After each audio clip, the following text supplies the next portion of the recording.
Hello everyone, आप सभी का स्वागत है हमारे यूट्यूब चैनल में। बच्चों, आज के इस वीडियो में अभी हम क्लास 7 साइंस का चैप्टर नंबर 11 पढ़ेंगे, लाइट, शैडोज एंड रिफ्लेक्शंस। तो यहाँ पे दिया गया है कि Keshav lives in the city. Keshav नाम का एक लड़का है जो कि शहर में रहता है। During the summer vacation he goes to a village with his friend Jatin. तो समर वैकेशन के दौरान यह अपने एक फ्रेंड जतीन के साथ गाँव जाता है। The village is located in the Western Ghats region of Maharashtra. तो इसकी जो विलेज है ये महाराष्ट्र के वेस्टर्न घाट रीजन पर पड़ती है। आगे यहाँ पर दिया गया है कि what did Keshav see in the village. तो जब केशव विलेज जाता है तो इसे क्या दिखाई देता है विलेज में ये क्या क्या देखता है। तो ये forest, flowing streams, fresh airs और बर्ड्स के साउंड्स को भी ये महसूस करता है। तो इतनी सारी चीज़ें केशव ने देखी और इसके साथ ही साथ इसने एक मोस्ट ब्यूटीफुल सीन भी देखी, जो कि रात के समय में जो फायरफ्लाइज थे वो ग्लो कर रहे थे। तो आगे यहाँ पे दिया गया है कि व्हाट डू फायरफ्लाइज डू। जो फायरफ्लाइज थे ये क्या कर रहे थे। तो रात के समय में ये जो फायरफ्लाइज थे ये लाइट प्रोड्यूस कर रहे थे। They use the light to communicate. वो फायरफ्लाइज उस लाइट का यूज़ करते हैं कम्युनिकेट करने के लिए, लाइक सिग्नल्स को भेजने के लिए। Inside the firefly there is a chemical that creates the light. Firefly के अंदर में एक तरह का केमिकल होता है जिसके वजह से जो लाइट होती है वो क्रिएट होती है, यानी बन पाती है। जैसा कि तुम यहाँ पर देख रहे होगे फिगर में, यहाँ पर ये जो सारी चीज़ें चमक रही है ये फायरफ्लाइज हैं। तो इनमें ना एक तरह का केमिकल्स होता है जिसकी वजह से वो जल पाती है। आगे यहाँ पे दिया गया है कि जतीन्स ग्रैंड पेरेंट्स सेड। जो जतीन के ग्रैंड पेरेंट्स थे वो कहते हैं कि now there are fewer fireflies. अब वो कहते हैं कि अभी के समय में जो फायरफ्लाइज हैं ये काफ़ी कम हो गया है। क्यों कम हो गया, क्या कारण है फायरफ्लाइज के डिक्रीजिंग होने का। तो कारण यहाँ पर 3 दिया गया है। एक है लाइट पॉल्यूशन, दूसरा है रिफॉरेस्टेशन और तीसरा है increase in tourism. Light pollution का मतलब हो गया कि नाइट के समय में इलेक्ट्रिक लाइट का बहुत ज़्यादा यूज़ होना। डिफॉरेस्टेशन का मतलब होता है कि कटिंग डाउन फॉरेस्ट का कटिंग होने से भी फायरफ्लाइज कम हुए हैं। और तीसरा हो गया टूरिज्म के बढ़ने से भी फायरफ्लाइज डिक्रीज़ हो चुके हैं।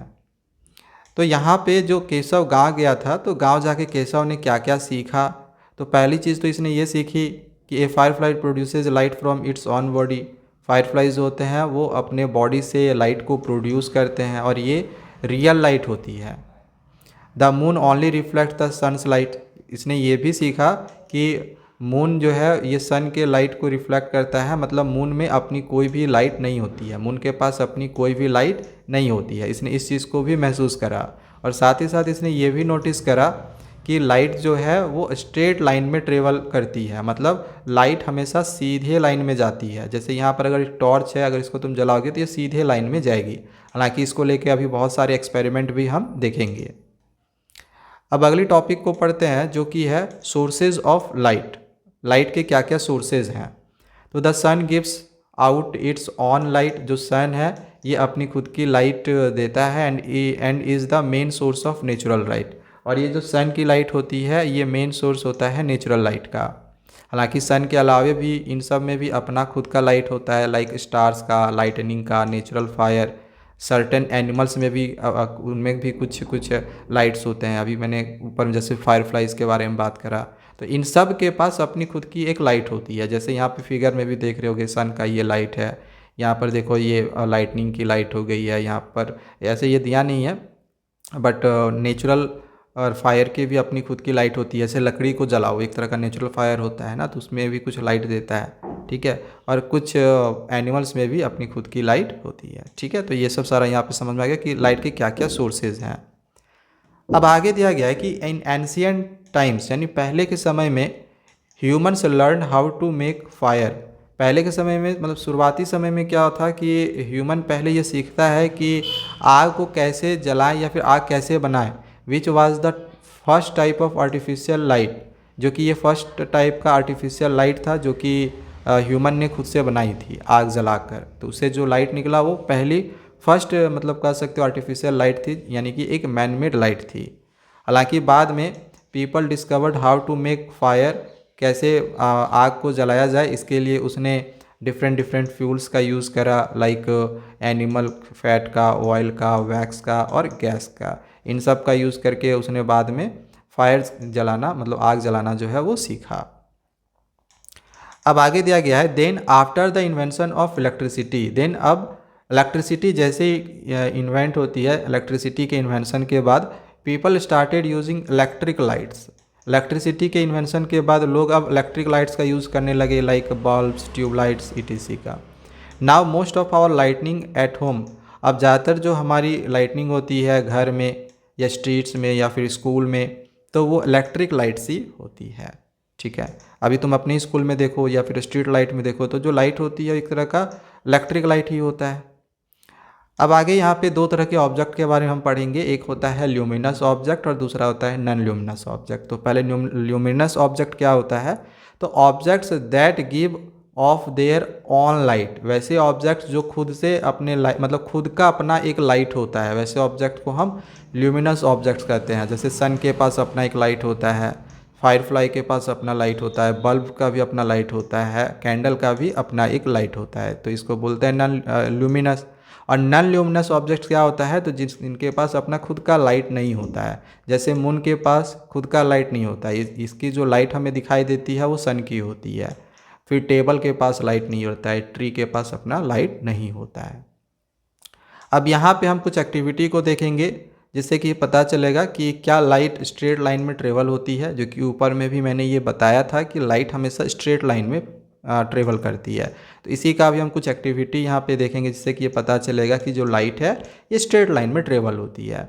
तो तुम्हें क्या करना है, 3 मैच बॉक्सेज ले लेनी है and make a hole in each tray at the same position, और सेम पोजीशन पे तुम्हें उस मैच बॉक्स की जो ट्रे होंगी उनमें तुम्हें होल कर लेनी है। जैसे कि तुम यहाँ पर देख रहे होगे ये 3 मैच बॉक्स यहाँ पे लिया गया है और इसका ये मैच बॉक्स है, इसका ये जो ट्रे है इसमें 3 यहाँ पर देख लो होल कर दिए गए हैं और सेम पोजीशन पे किए गए हैं, सेम पोजीशन पे। ठीक है, arrange them in a straight line, इसको देखो एक तरह से स्ट्रेट लाइन में इसको अरेंज करा गया है। So all holes are at the same height, ताकि जो ये जो होल है ये एक ही जगह पे या एक ही हाइट पे रह सके। ठीक है, इस प्रकार से इसको अरेंज कर लेना है तुम्हें, ये तुम घर पे भी बना के देख सकते हो। Place a torch on one side at the height of the holes, तो होल्स के ही हाइट में देखो हमने यहाँ पे एक टॉर्च को रखा। Place a screen on the other side, पीछे में एक स्क्रीन रखना है। If all holes are aligned, अगर तुम सभी होल्स को एक साथ रखते हो तो you will see a bright spot, तो तुम्हें यहाँ पर देख लो एक तरह का ना ब्राइट स्पॉट जो है वो नज़र आता है। ठीक है, यहाँ पे तुमको नज़र आ रहा होगा, तो ये वही उसी लाइट की स्पॉट होती है। अब आगे है कि now move on one match box slightly, अब तुम्हें क्या करना है कि एक मैच बॉक्स को थोड़ा सा साइड कर दो, इसमें से कोई सा भी। ठीक है, नीचे ऊपर दाएं बाएं कहीं पर भी कुछ भी कर सकते हो। ठीक है, थोड़ा सा साइड कर दो, तो क्या अभी भी तुम्हें वो लाइट स्पॉट्स दिखेगा? नहीं, अब वो तुम्हें लाइट स्पॉट्स नहीं दिखेगा क्योंकि जो होल था वो अब साइड हो चुका है। तो वो लाइट जो है वो तो स्ट्रेट लाइन में ट्रेवल होती है, वो टेढ़ा मुड़ के तो वो आगे नहीं जाएगी, मतलब वो लाइट आगे जा नहीं पाएगी।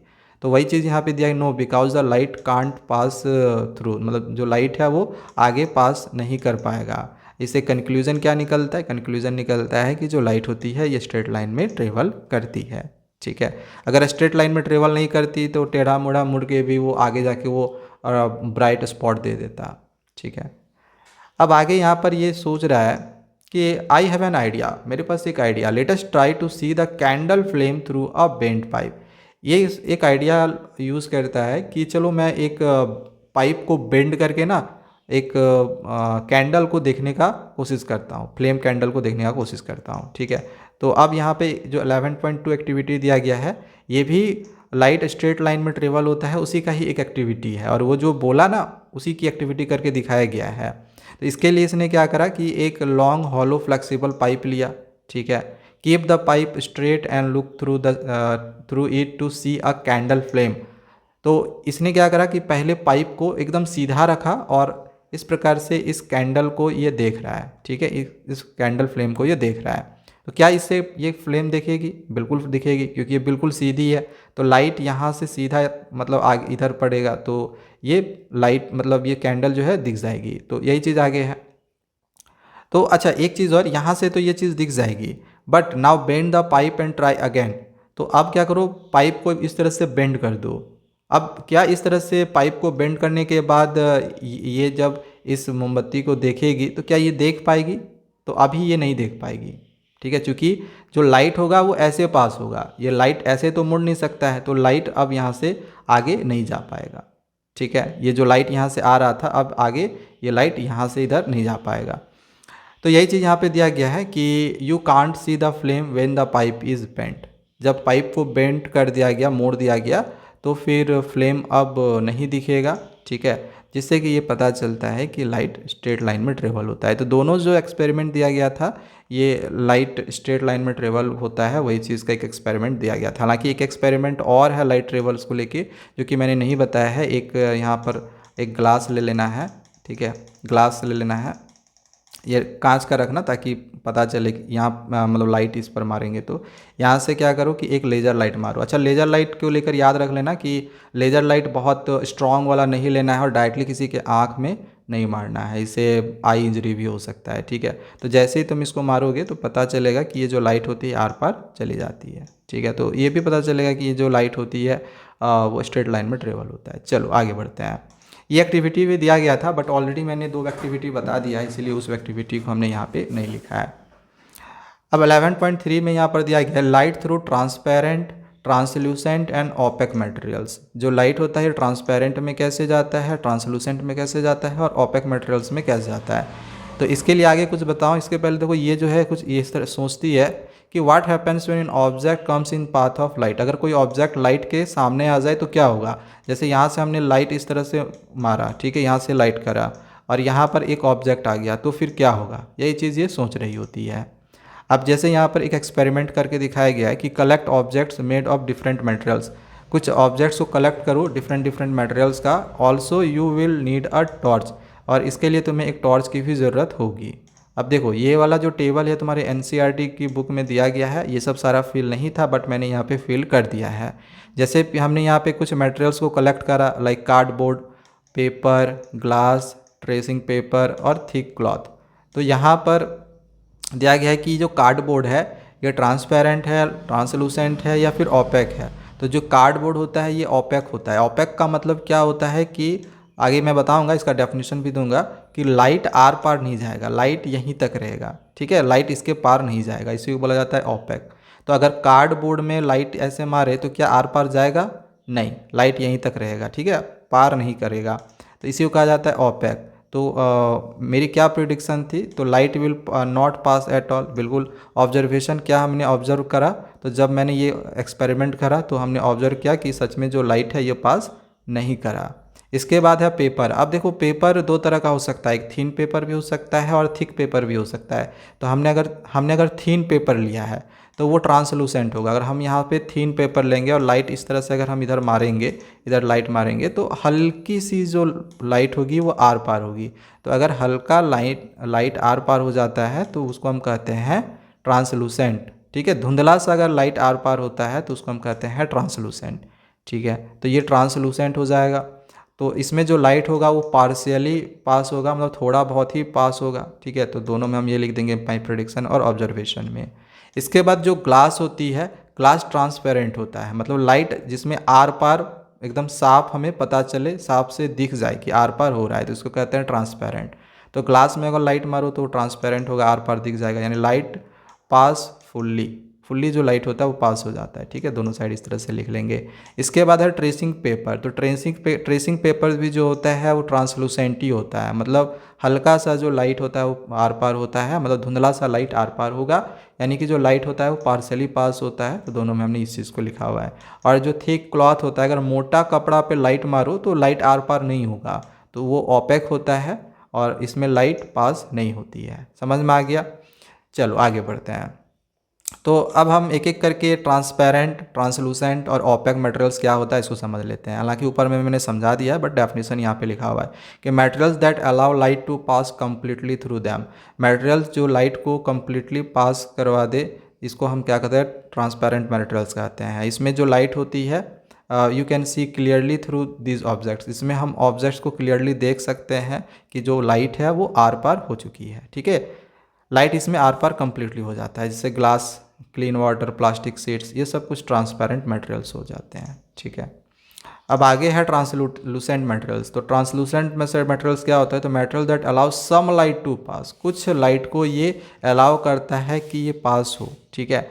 You can C only a blurred image, तो इसमें मतलब सिर्फ हम ब्लर्ड इमेज को ही देख पाते हैं, मतलब धुंधली सी इमेज ही जो होती है वो आर पार होती है, जैसे tracing paper, forested glass, butter paper, ये सब कुछ ट्रांसलूसेंट मटेरियल्स हैं। नेक्स्ट है ओपेक मटेरियल्स। तो ओपेक मटेरियल्स में क्या होता है कि लाइट पास नहीं होती, लाइट को वो रोक देता है, ठीक है। तो you can not see anything through this objects, in object के थ्रू लाइट जो होगा वो पास नहीं होगा, हम कुछ भी देख नहीं सकते हैं। जैसे कार्डबोर्ड अगर लाइट के सामने रख दिए तो लाइट जो होगा पार नहीं होगा, ठीक है। चाहे वुड होता है या थिक क्लॉथ होता है, तो ये सब कुछ ओपेक मटेरियल्स होते हैं। सिंपल है ये सब सारी चीज़ें। चलो आगे बढ़ते हैं। अब ये यहाँ पर सोच रहा है कि what happens when an opaque objects block the path of light. तो ऊपर मैंने पढ़ा कि अगर कोई एक ओपेक ऑब्जेक्ट है, जैसे कि मान के चलो ये, चलो इसको छोड़ो, यहाँ पे देख लो इसका फिगर। जैसे मान के चलो ये एक लड़की है, तो ये एक ओपेक ऑब्जेक्ट की तरह बिहेव कर रही है। अब पीछे से सन की लाइट पड़ रही है, तो ये लाइट को तो रोक देगी, लाइट इसके आर पार जाएगा नहीं क्योंकि ये ओपेक ऑब्जेक्ट है। तो यही ये क्वेश्चन, मतलब ये ऐसा सोच रहा था कि अगर कोई ओपेक ऑब्जेक्ट लाइट को अगर ब्लॉक कर दे तो क्या होगा। तो कोई ओपेक ऑब्जेक्ट अगर लाइट को ब्लॉक कर दे तो इससे क्या बनेगा? शैडो बनेगा, ठीक है, जैसे कि यहाँ पे देख रहे होगे, या फिर यहाँ पर भी देख लो, पीछे से लाइट पड़ रही है, ये लोग लाइट को ब्लॉक कर दे रहा है, तो आगे यहाँ पे शैडो बन रही है। समझ में आ रहा है? तो अब आगे यहाँ पे वही शैडो फॉर्मेशन के बारे में पढ़ेंगे। शैडो फॉर्मेशन क्या होता है?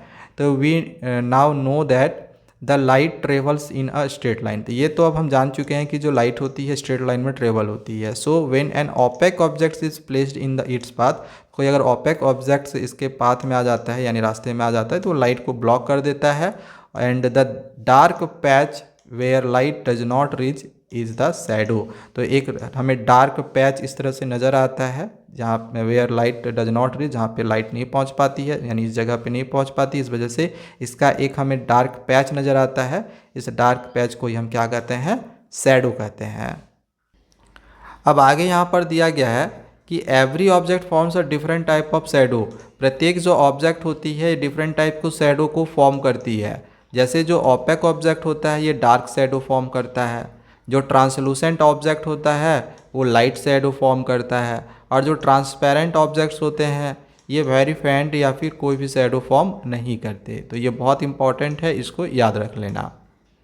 नेक्स्ट आगे यहाँ पर अब एक क्वेश्चन दिया गया है कि what does the shape, size and sharpness of a shadow depend on. Shadow की जो शेप, साइज़ या फिर शार्पनेस होती है ये किस चीज़ पे डिपेंड करता है? तो शैडो का जो शेप, साइज़ या फिर शार्पनेस होता है ये ऑब्जेक्ट के पोजीशन पे डिपेंड करता है कि जो ऑब्जेक्ट है वो लाइट से कितनी सामने या फिर कितनी दूर में है। जैसे कि अगर कोई ऑब्जेक्ट लाइट के बहुत क्लोज हो, सामने हो, तो जो शैडो बनता है वो बड़ा और ब्लरी टाइप का बनता है। वहीं अगर ऑब्जेक्ट स्क्रीन पर हो, यानी कि लाइट से दूर हो, तो शैडो जो होता है स्मॉल बनता है और ये शार्प होता है। अब यहाँ पर ये सोच रहा है कि when the opaque object was a shiny object, अगर कोई ओपेक ऑब्जेक्ट एक शाइनी ऑब्जेक्ट हो, लाइक अ पॉलिश्ड स्टील प्लेट, जैसे कि एक पॉलिश्ड स्टील प्लेट हो गया, तो I got a shadow on the screen, तो मुझे एक शैडो मिलेगी स्क्रीन पे, क्योंकि ये जो पॉलिश्ड स्टील प्लेट होता है ये तो ओपेक ऑब्जेक्ट होगा, लाइट आर पार होगा नहीं। But I also saw that, but मैं ये भी देखूंगा कि that there was a bright spot of light on the wall, wall पे ना एक ब्राइट स्पॉट भी मुझे देखने को मिलेगा, ठीक है। ब्राइट स्पॉट भी हमें वॉल पे देखने मिलेगा इसके अपोजिट में, जैसे इसका मैं यहाँ पर फिगर भी यहाँ पे दिखा दे रहा हूँ।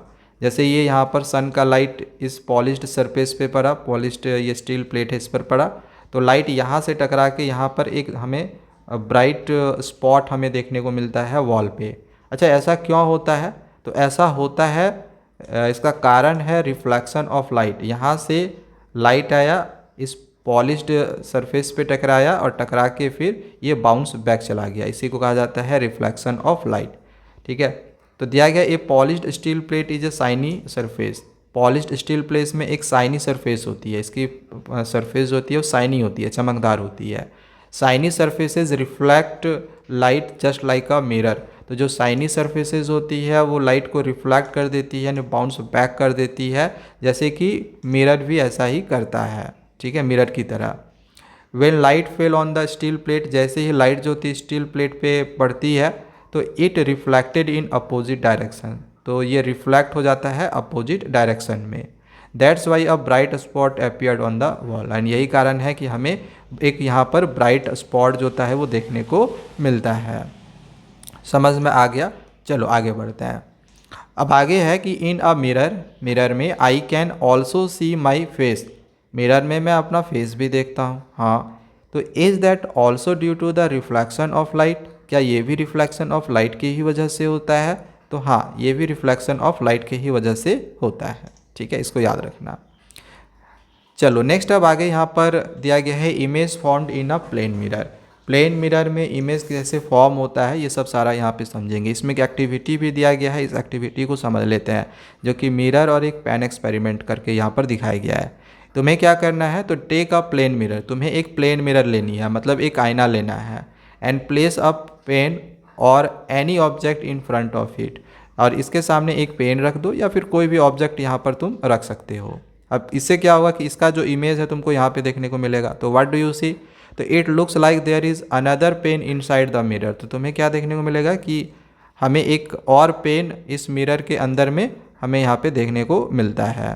तो the thing you see inside the mirror is called an image, तो यहाँ पे अंदर में जो तुम्हें चीज़ें दिख रही है, जो भी चीज़ दिख रहा है इसका, वो क्या होता है, इमेज होता है। और जो रियल पेन होता है इसको हम ऑब्जेक्ट कहते हैं, और मिरर पे जो पेन हमें दिखाई दे रहा है इसको इमेज कहते हैं। तो ये छोटी छोटी चीज़ है, इसको याद रख लेना। इसको हम ऑब्जेक्ट कहेंगे, और मिरर पे ये जो पेन हमें दिखाई दे रहा है इसको इमेज कहेंगे। ये ऑब्जेक्ट है, ये इमेज है। ठीक है, अब आगे यहाँ पे प्लेन मिरर के कुछ प्रॉपर्टी दिए गए हैं। क्या क्या प्रॉपर्टी होता है प्लेन मिरर का, तो image formed in a mirror is of the same size as the object, तो प्लेन मिरर में जो इमेज बनती है वो सेम साइज़ होता है ऑब्जेक्ट का। जैसा कि तुम यहाँ पे देख सकते हो कि पेंसिल का यहाँ पर जो ये साइज़ है, सेम इमेज यहाँ पे पेंसिल क्या हो गया, ऑब्जेक्ट, तो ऑब्जेक्ट का यहाँ पर जो साइज़ है सेम इसका भी साइज़ उतना ही है, सेम साइज़ का है। ठीक है, तो ये पहला प्रॉपर्टी हो गया, सेम साइज़ होता है ऑब्जेक्ट का और इमेज का। सेकेंड प्रॉपर्टी है a plane mirror always forms a virtual and erect image, जो प्लेन मिरर होती है वो हमेशा वर्चुअल और इरेक्ट इमेज बनाता है। इरेक्ट मतलब होता है सीधा, ये देख लो हम सीधा इमेज, इमेज देख लो सीधा है ना, पेंसिल ऊपर की तरफ ये नुकीला है, यहाँ भी ऊपर ऊपर की तरफ नुकीला है। ठीक है, इसी को कहा जाता है इरेक्ट, या फिर इसको अपराइट भी बोला जाता है। ठीक है, अगर यही ये नीचे की तरफ इमेज यहाँ पर बनता है तो इसको हम बोलते हैं इन्वर्टेड। और हमेशा इरेक्ट के साथ वर्चुअल आता है। वर्चुअल मतलब हम कल्पना करते हैं कि इमेज इस जगह पे होगा, ये एक्चुअल इमेज नहीं होती है। ठीक है, तो ये जो होता है वर्चुअल और इरेक्ट इमेज बनाता है प्लेन मिरर, याद रख लेना। ठीक है, हम कल्पना करते हैं कि जो इमेज है उस जगह पे बनी होगी।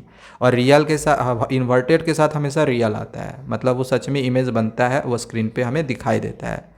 थर्ड इसका प्रॉपर्टी है कि the image formed by a plane mirror can not be seen on a screen, plane mirror पे जो भी इमेज बनता है वो हमें स्क्रीन पे नहीं मिलेगा, मतलब स्क्रीन पे वो दिखाई हमें नहीं देगा। ठीक है, the distance between object and image from the mirror is same, अच्छा जो डिस्टेंस होती है ऑब्जेक्ट का और इमेज का इस यहाँ से, मतलब जो भी मिरर है, मिरर से ऑब्जेक्ट का और इमेज का जो डिस्टेंस होगा वो सेम होगा। कभी आईना के सामने खड़े होकर देखना, तुम जितना दूर जाओगे तुम्हारे मिरर में के अंदर जो इमेज बनेगा वो भी दूर जाएगा। अगर तुम आईना के पास आओगे तो वो इमेज भी तुम्हारे पास आएगा। तो जो डिस्टेंस होती है ऑब्जेक्ट और इमेज की मिरर से वो भी सेम होती है।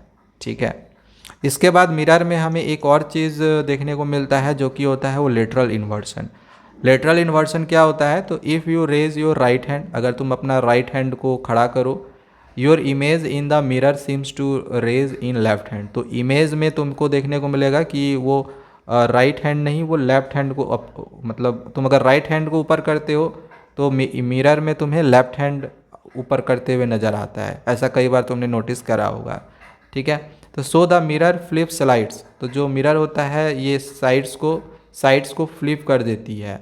लेफ्ट बिकम्स राइट, मतलब लेफ्ट को राइट कर देता है या फिर राइट को लेफ्ट कर देता है, इसी को हम लेटरल इन्वर्सन कहते हैं। मिरर फ्लिप कर देता है साइड्स को, लेफ्ट को राइट, राइट को लेफ्ट कर देता है, इसी को हम लेटरल इन्वर्सन कहते हैं। और इसका बहुत अच्छा एक एग्जांपल है एम्बुलेंस का। जो एम्बुलेंस होता है, तुम एम्बुलेंस का जो भी व्हीकल्स वगैरह होता है, मतलब जो भी गाड़ी वगैरह होता है उसमें कभी भी एम्बुलेंस ऐसे नहीं लिखा होता है, उसमें ना एम्बुलेंस कुछ ऐसा लिखा हुआ नज़र आता है, उल्टा टाइप में।